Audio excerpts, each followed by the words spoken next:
Hey all, welcome to ShareTrek. This is Raj here. Friends, this is a very important video today, and I hope you would watch this till the end because a cure depends on this. And the main message I have for you is that recently I went into the Addimmune website as always, and I saw there was a donate page. And so I asked Jeff Galvin about the donate page. Why do you have a donate page? And friends, it's true, like I have spoken to you before, that phase 1B trial, you guys have been asking me, why hasn't it started? When is it going to finish? And you were all keen to know why there is so much of a delay. So basically, I have been telling you that it's basically about money. And it seems to be true because you need a certain amount of money in order to start the process and complete the phase 1 trial to the satisfaction of FDA. And I think we have an opportunity to help Addimmune in getting phase 1B started as soon as possible. And to that effect, I think I would like to have Jeff himself explain to you what is happening with Addimmune's donation page, why it is there now. So let me invite Jeff Galvin.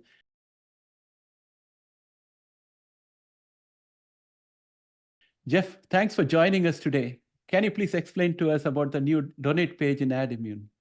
Sure. Thanks for having me, Raj. I really appreciate it.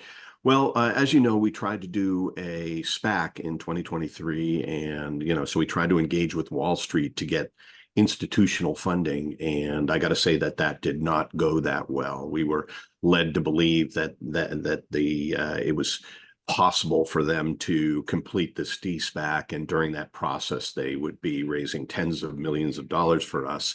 So my plan had been to spend that to go pedal to metal on the phase 1B, because I'm so excited about the results in the phase 1A and the analytic treatment interruption.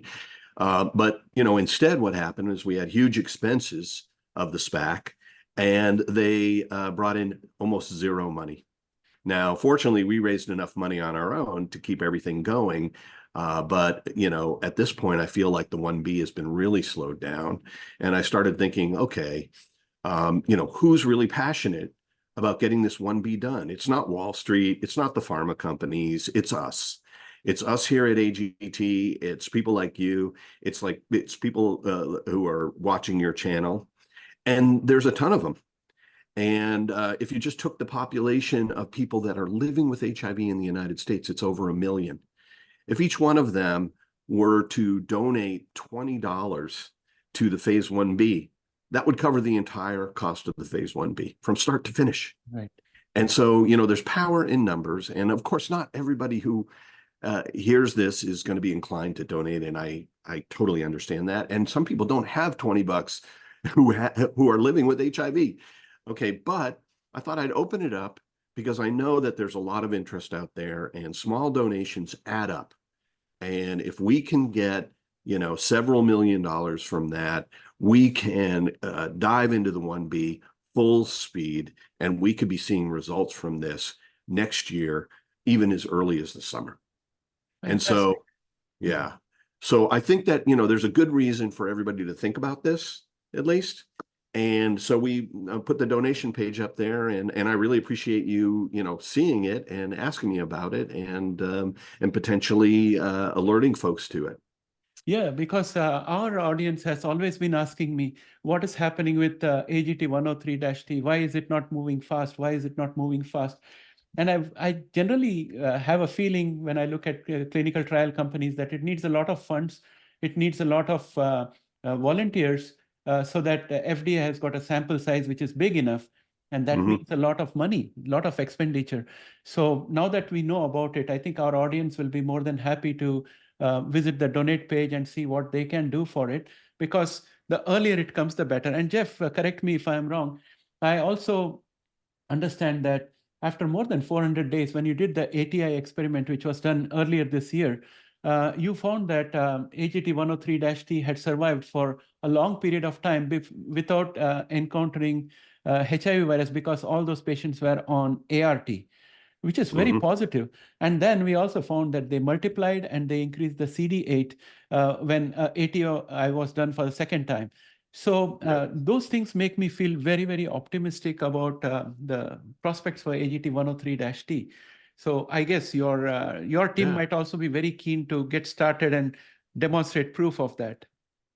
Oh, absolutely. I mean, obviously you've read the articles, and I hope you'll include the articles maybe in the comments of this, I or at will. least refer people to our website. Addimmune.com has all the information about what you just said. Yes. And I think the results were remarkable. It did show the persistence and durability of those cells, and that even after a long, long time of being unstimulated, and being reduced to very low quantities, they were able to show what looked like an effective immune response against HIV, and the viral suppression after the second treatment interruption was impressive. All of the patients that completed 2 ATIs ended up with viral loads below 25,000 particles per ml. Now, you know that set points in HIV, when people are off antiretrovirals, are generally much higher than that. So it's a small sample size, but it is really intriguing, and that's the point of the 1B. Right. If we can do 24 patients, that's the plan, in 3 arms, and if we can show statistical power for these same observations, or even a refinement of the protocol that improves the therapeutic effect, right? Because why wait 490 days to take them off of antiretrovirals? In this next study, we won't do that. We'll do it when they have the maximum number of these supercells in their body. Right. And what we're hoping to see is an even better response. But, you know, you never know it until you get a chance to do the experiment.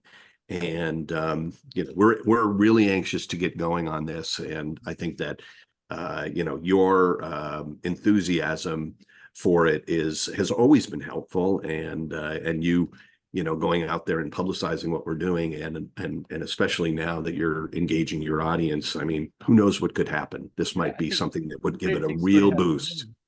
I hope for Yeah. the best. And I would definitely put the link to your donation page in our description, and also the page where you have all the information about the ATI that you had done, so that our audience can go and have a look. And I have a special request for the audience on behalf of myself, and also on behalf of Jeff, that this is a very, very important video, probably the most important video our channel has ever done.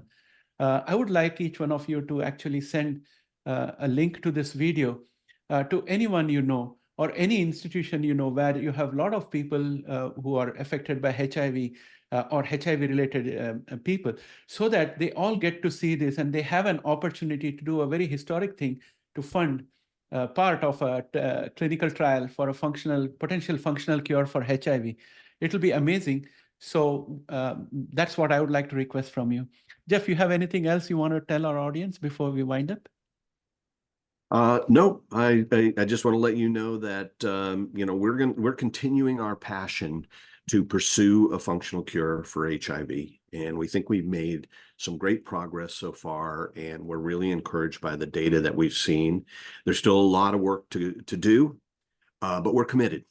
That's the key, and potentially with your help, we can keep on putting one foot in front of the other, and even get this from a walk to a run, you know, and get to subsequent results. And if we can show statistical power behind, you know, behind observations we've already made in the phase 1A and the analytic treatment interruption, we may potentially be able to define pivotal endpoints to the FDA, and, you know, for a phase 2 study where they might be inclined. Now, this is all speculative, of course, but you know, this clinical trials, cell therapies. Yeah, in clinical trials, you can't guarantee anything. But I have another exciting possibility that I want to tell our audience. Once the phase 1B is started, because of the way it is structured, I think within 6 to 12 months, we would be able to demonstrate all the endpoints, because you're going to have ATI on day 0, ATI on day 14, and ATI on day 30. And if you observe the patients, you already have all the data. So within a matter of 6 months to 1 year, you can package that nicely, validate, repeat anything that you want to do, and you can have a comprehensive set to prove your thing. So that's very exciting, because we don't have any functional cure therapy that close in the market at this point of time in clinical trials. So of course, you can't guarantee that clinical trial will be successful, but you have to try. And this seems like as best an opportunity as ever. That's Yeah, and if you don't mind, I'm going to give a little bit more detail on what you Yeah. just said. So you're right. We'd be treating patients probably within about 6 months of starting the study, and we'd start to see some data out of that, at least safety data. And remember that we do an initial withdrawal, and we'll see something.